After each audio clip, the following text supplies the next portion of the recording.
Mom texted, "We're skipping your son's birthday, trying to save money." I said, "It's okay," but a week later I saw their live stream. Giant party, gifts everywhere for my sister's kid's Christmas. My 5-year-old boy said softly, "They never come for me again." I just cut them off from payment. By 8 a.m. Dad was banging on my door yelling. He didn't cry, and that somehow made it worse. My son just sat there on the couch in his little dinosaur pajamas, quietly holding the birthday card he had made for Grandma and Grandpa. He'd even glued macaroni on the front in the shape of a heart. When I told him they weren't coming, he paused for a second like he didn't hear me right. Then he just nodded, got off the couch and went to play with his trucks. I watched him from the kitchen, trying not to let him see my face. I knew he felt it. I could see it in the way he stayed close to the doorway all morning, like he still believed they'd show up anyway. I kept telling him they probably got busy or maybe they'd call later. I even said we could video chat with them soon. He nodded again. No questions, no complaining. That's what hit me the hardest. He was already learning how to lower his expectations around them. And he was 5. My mom's text came in around 10 a.m. that morning. "I just finished blowing up the last balloon. Simple message. We're skipping this year. Trying to save money. Hope he understands. Love you." That was it. I stared at the screen, feeling this weird mix of embarrassment and anger wash over me. No call. No gift. No offer to stop by later. Just a text. It felt like something you'd send to cancel a dentist appointment, not your grandson's birthday. I told them it was okay. I typed back something short and polite. I didn't want to give them an excuse to say I was too sensitive again. I just wanted the day to go well for my boy. We still had cake and games and his little friends came over. He smiled through most of it. But every now and then he'd glance at the front window. The next week on Christmas Eve I wasn't even looking for anything. I was just scrolling on my phone while he was in the bath. Then I saw the notification. My sister had gone live.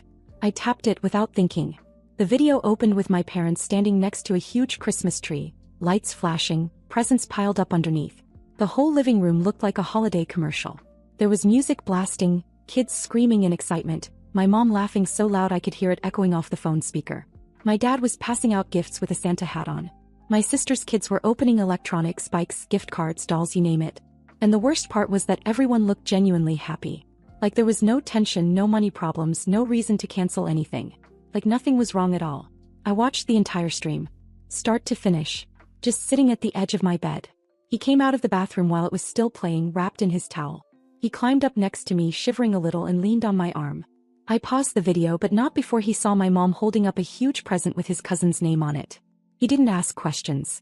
He didn't look confused. He just whispered something I still hear at night sometimes. "They never come for me again." I didn't have anything to say. The next morning, while he was still asleep, I got up early, logged into the old shared account I still had with my parents, and quietly moved every cent to a separate account I opened that same morning. I had set that account up years ago to help them when Dad was between jobs. They never added anything to it. Just took. After the transfer cleared, I closed the account. Gone. Pling. Then I sat at the kitchen table drinking my coffee, staring at the wall and waiting, because I knew it was only a matter of time. At exactly 8:03 a.m. the day after Christmas, the front door rattled like someone was trying to rip it off the hinges. It was my dad. And he wasn't knocking. He was yelling my name like I owed him something. He didn't knock. He banged like it was an emergency. It was the day after Christmas, just after 8 in the morning. I had just poured my coffee. My son was still in his pajamas, playing quietly with the toy plane we got him, the one I wrapped myself after staying up half the night. I opened the door and there he was, my dad, red in the face, eyes wide like I'd just stolen something from him. He barely stepped over the threshold before snapping, "Why'd you cancel the account?" No good morning. No how's your son. Nothing in his hands. No card, no gift, not even a leftover candy cane from the mountain of Christmas chaos I saw them hosting the night before. And I watched him. He didn't even glance at the little boy standing behind me, peeking from the hallway. That's when I knew. None of this was a misunderstanding. It wasn't forgetfulness. It was exactly what it looked like. I didn't answer right away. He didn't wait for one either. He launched into a whole speech about how I had no right to close that account. How I was messing with family stability, and how I was being dramatic over some birthday. He said it like that, some birthday, and I just stood there not even surprised anymore. I reminded him they told me they had no money, that they said they couldn't come, couldn't do anything. He shrugged and said that was before. Then added that Christmas was different. When I asked why, he said, "Because your sister invited everyone, it was already planned." So I asked, "Was there any moment, just one, where you thought about him? About the kid who waited for you on his birthday? Who made you a card? He looked at me like I was being ridiculous. You could have come with him, he said. You chose not to. I didn't even bother explaining. I didn't say, you didn't invite us. I didn't say, he watched the whole party on a live stream and didn't even cry. I just looked at my father, a man who once carried me on his shoulders when I was small, and saw a stranger. So I told him he should go. He didn't yell. He didn't argue. He just shook his head, muttered something about how I'd changed, and walked out. As he slammed the door behind him, my son walked over and asked if Grandpa forgot his Christmas card. He had made one the day before. Drew a snowman with glitter glue and stars, even signed his name with the big crooked letters he was so proud of. I told him maybe Grandpa was in a hurry. Then I took the card and slipped it into my desk drawer. It's still there. A few days passed. The house was quiet. No more surprises. I thought maybe that was it, the final fracture. Maybe they'd go back to their bubble and I'd stay in mine. But on December 28th, just as I was starting to feel steady again, a message came through from my mom. We're having a small family dinner tomorrow. Just us and your brother's family, your sister and the kids. Would love for you and the little guy to come. Feels like time to be together again. There was a half step toward peace. She mentioned my son. She said family. And even though I knew better, something inside me softened for a moment. I don't know what I expected. Maybe an apology, maybe even just a small gift for him or a genuine hug. I went out that afternoon and picked up simple presents for all of them. Just something thoughtful. A book my dad once mentioned, a candle my mom liked, a new scarf for my sister. Nothing flashy. I just didn't want to show up empty-handed. When we arrived on December 29th, I had gifts in one hand and my son's tiny fingers in the other. But the moment I stepped inside, I knew. They didn't invite me to make things right. They invited me to put me in my place. I walked in carrying gifts I'd carefully picked out the night before, thinking maybe they were trying to start over. Maybe they'd finally decided to be part of our lives again. My son was holding my hand tightly, wearing the sweater my mom used to say made him look like a little professor. I told him they'd be happy to see us. I actually believed it, or maybe I just wanted to. But the second I stepped into the house, I knew I'd made a mistake. The table was already set, full place settings, food steaming in the center, glasses poured. Every chair taken. There wasn't even a space cleared for us. My brother and his wife were seated comfortably at one end with their 3 kids, all dressed like they'd just come from a family photo shoot. My sister's kids were sprawled across the other side, loud and giddy, already halfway through their plates. My parents were at their usual spots. And no one looked up when we entered. My mom walked over like we just dropped by uninvited. "Oh," she said as if surprised to see us. "You made it." I held out the bag with their gifts. She took it with a smile that didn't reach her eyes, set it on the counter behind her and didn't even peek inside. "No thank you." No reaction at all. I glanced around for a place to sit, but there were no extra chairs. Not for me. Not for my son. After a long pause, my dad dragged an old wooden stool from the corner and placed it awkwardly near the end of the table. Not with the other kids, not near any adults. Just stuck at the edge like we didn't belong anywhere. I helped my son climb up onto the stool and tried to make a joke out of it, but he looked confused. I could tell he was trying not to be upset. I stood behind him because there was nowhere else to go. No one moved over. No one offered a spot. They started eating like we weren't even there. Small talk bounced around the table. School awards, work gossip, plans for New Year's. My mom bragged about how my brother's kids had all made the honor roll. My sister talked about how they were thinking of getting a puppy. Then someone mentioned how expensive everything was getting lately, and my mom laughed and said, "Thank God for family. We all take care of each other." And then she turned to me. "And maybe your little one will get on the honor roll next year too," she said, cutting a piece of ham. "If you work with him a bit more." The table chuckled. It wasn't even malicious. That was the worst part. It was casual, offhand, like they were just brushing crumbs off the table. I looked down at my son. He was staring at his plate, silent. I leaned down and asked if he wanted to leave. He shook his head. I think he was still hoping someone might remember him, might give him something. But they didn't. Instead, my dad suddenly shifted the conversation and looked at me. "Heard you're buying a house," he said, reaching for the gravy. "That's smart. Just make sure it's got enough rooms." Asked why. He looked at my mom, then back at me like it was obvious. "Well, your brother's family is crammed in that tiny rental, and now they've got a baby on the way. Your sister's apartment barely fits them as it is. We figured since you're in a good place financially, maybe you could help out. We were thinking 4 bedrooms minimum, maybe 5. I laughed, thinking it was a joke. It wasn't. My mom jumped in right away. "It just makes sense, honey. You're doing well. You've got the resources. Why not help everyone? We're a family." I said, "So, You want me to buy a house big enough for everyone else to live in? She nodded. It's not about living together permanently. Just until things get easier for them. Then my dad added, and let's be honest, you wouldn't even have this career if we hadn't helped you when you were younger. So in a way, your success is a shared success. My sister smiled and looked down at her wine. My brother didn't say anything. I looked at my son still sitting alone on that stool and felt my chest tighten. Then came the final blow. My mom looked at me with that tilted smile she uses when she's about to say something cutting. You'd probably be a lot happier and a lot less cold if you were a little more generous, sweetheart. Her Majesty wouldn't have to act so distant all the time. I stared at her for a moment. Not angry, just stunned. Then I smiled and said, shoot, I left the kettle on at home. We should head out. My son didn't argue.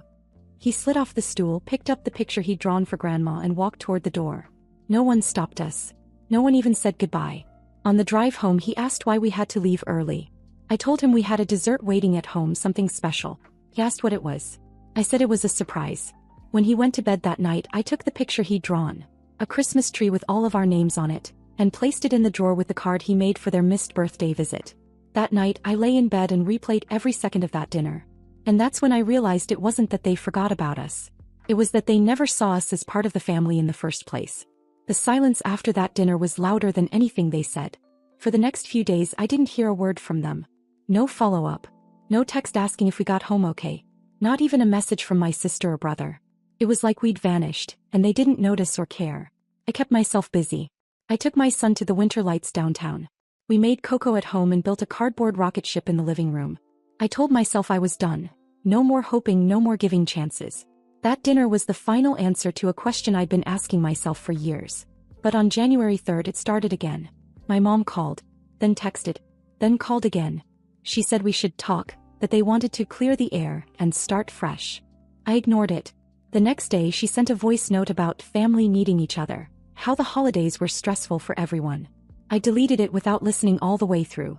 Then my dad messaged me a photo of an old bookshelf from our childhood home, the one I used to keep my books on. He wrote, "Found this in the garage. Thought your son might want it for his new room." It was manipulative. He knew exactly what he was doing. Against every part of my better judgment, I agreed to one last visit. I told them I'd stop by that weekend just to talk. Nothing more. I didn't tell my son we were going. I didn't want him to get his hopes up. When we arrived, my aunt and uncle were there too, my mom's younger sister and her husband. That surprised me. We rarely saw them unless someone was sick or dying. My aunt hugged me a little longer than usual, looked me in the eye and said, "I've been hearing things. Just wanted to see for myself." That was the first moment I thought maybe this wasn't going to go how my parents had planned. We sat in the living room. My son went to play with the dog. My dad brought out coffee like this was a normal day. My mom started with something rehearsed, something about misunderstandings and stress and how I took things the wrong way. I didn't interrupt. She said she was hurt that I thought they didn't love my son. That they do very much, they just have limited time and energy, now that the other grandkids are getting older and need more attention. I think she expected me to nod, to cry, to say, "I get it now." Instead I looked at her and asked, "When was the last time you said his name out loud?" She blinked, thrown. My aunt looked between us. My dad jumped in, said I was twisting everything. Said I was creating drama and acting entitled. Said I was punishing them because I was still jealous of how they helped my siblings more. That's when my aunt put her cup down. Hard. She turned to my mom and said, "You told me you skipped the boy's birthday because you didn't have money. Then you hosted a Christmas party with 3 tables of food and a bouncy house in the backyard. What was that? A clearance sale?" My mom opened her mouth, but my aunt didn't let her speak. She went on. "You've been telling everyone that Linda's cold and selfish. That she won't share. But I've seen the bank transfers. I know who's paid your taxes the last 3 years. I know who helped with the car repair you told everyone your son-in-law covered. Don't sit there and act like you've been abandoned." My uncle nodded quietly. He didn't say much, but he didn't look surprised either. My mom went quiet. My dad just looked away. For the first time in that house I didn't feel like the crazy one. I didn't feel like the overreacting daughter. Felt understood. After we left, my aunt sent me a short message. "You did everything you could. Stop trying to fix people who don't think they're broken." Later that night I found my son lying on the rug with the dog. He looked up at me and said, "Did they give me a present this time?" I said, "No, baby. They didn't." He thought for a second, then said, "Maybe they just don't know how." Caught me off guard. Because somehow he managed to give them more grace than they ever gave him. And in that moment I realized, I wasn't angry anymore. I was just done. It started with another text from my mom. Then a second one. Then a third. The first was almost sweet. Something vague about wanting to talk when things settle down. The next one took a more familiar tone, accusing me of turning people against them. The third was nearly comical. She said they didn't feel comfortable around me anymore, but hoped I would still let them see the boy. They couldn't even say his name. Not once. I didn't respond. I was done explaining myself to people who only ever heard what they wanted to hear. But they kept trying, and on January 8th the angle shifted again. I was at work when I got a voicemail from an unknown number. I let it go. An hour later, a second call. Then a third. Finally, I listened. It was a woman, professional voice, overly cheery. She introduced herself as a real estate consultant working with my parents. She said she'd been told I was in the market for a property, and that my father had looped me in on a potential family investment. A multi-use dwelling in upstate New York. 5 bedrooms with an attached in-law suite. Perfect for extended family living arrangements. I sat at my desk staring at the wall. I listened to the message again. Then again. He had given my name, my number, to a realtor. Without telling me. He had told a stranger I was buying a house for all of them. That night, I picked up my son from daycare, took him out for ice cream, and said nothing. He was happy. Talking about space aliens and dinosaurs. I watched him and thought they could have had this. They could have been part of this. But they chose a different story. I waited until the next morning, then called my aunt. She didn't say hello, just sighed when she heard my voice and said, "What did they do now?" I told her about the realtor. The plan. The 5-bedroom house I apparently didn't know I was purchasing. She went quiet for a few seconds, then said, "They've been telling people for months that you were finally stepping up. That you were going to do the right thing." I asked her what the right thing even meant. She said, "Pay for everything and keep quiet about it." That same afternoon, I got in my car and drove straight to their house. No warning. I didn't want to give them time to prepare some twisted explanation. When I pulled up, my dad was on the porch sweeping. He didn't look surprised to see me. He just leaned the broom against the rail and opened the door. My mom was in the kitchen. Always the kitchen. Always pretending to be busy. I didn't sit down. I didn't ask how they were. I went straight to the point. I got a call from a realtor. My dad shrugged. We were trying to get ahead of things. If you're going to buy something anyway, it might as well make sense for everyone. My mom didn't even look up. She just said, "It's not like we're asking you to do it alone. Everyone would pitch in." I asked, "Everyone like who?" She didn't answer. I told them I knew about the things they'd been saying, to my aunt, to people at church, even to some of my old friends. That I was finally paying my dues. That I was grateful enough now to help the whole family. My dad said something about how he gave up a promotion once because I was sick as a child. My mom chimed in with how they sacrificed everything to get us through tough times. And then she said with complete seriousness, "You're lucky we're still here." I stared at her, waiting for it to turn into a joke. It didn't. I looked at my dad and said, "You didn't show up for your grandson's 5th birthday. You didn't call on Christmas. You didn't even pretend to care. But you planned out a house, a whole life with my money. And the only time you said his name was when it meant you could benefit from it." Neither of them said a word. So I said the thing I had rehearsed in my head 100 times but never thought I'd actually say. "I'm not your safety net anymore. I'm not your plan B. I'm not your guilt-ridden daughter who sends money out of habit and hopes for approval that's never coming. You've made it clear what I am to you. A resource. A bank account. And I'm done." Still silence. I turned to leave, but before I opened the door I added, "And don't ever tell anyone I abandoned you." I didn't walk away, I was pushed. I closed the door behind me. The next day I shut down every lingering connection. Removed my name from anything we shared. Cancelled auto payments. Blocked numbers. Cleared old messages. There was no drama, no screaming. Just silence. And peace. That night I tucked my son into bed. He asked if we were going to see Grandma and Grandpa soon. I said no. He asked why. I told him sometimes grown-ups make choices that don't make sense. That some people only love in the way they know how, and that sometimes that love isn't enough. He looked confused for a second, then nodded. "Can we still go see the dinosaurs at the museum this weekend?" I smiled. "Yeah. We'll do that." And we did. A week into the new year their silence finally arrived. Not as an apology, not as understanding, just nothing. No more calls. No more guilt-laced messages. No more twisted explanations. They stopped pretending. And for the first time in years I felt like I could breathe. I spent the next few days pouring myself into things that mattered. Reading to my son, fixing up the little reading corner he loved, researching houses again, this time with only our needs in mind. I found myself looking at listings with real excitement instead of pressure. 2 bedrooms, big yard, space for a dog someday. No guest suites. No family compound. Just something small and ours. One night as I tucked him in, my son asked me out of nowhere if his cousins were getting more Christmas gifts than him because they were better kids. I froze. He didn't ask it with bitterness, just quiet curiosity like he was working through a math problem. I told him no.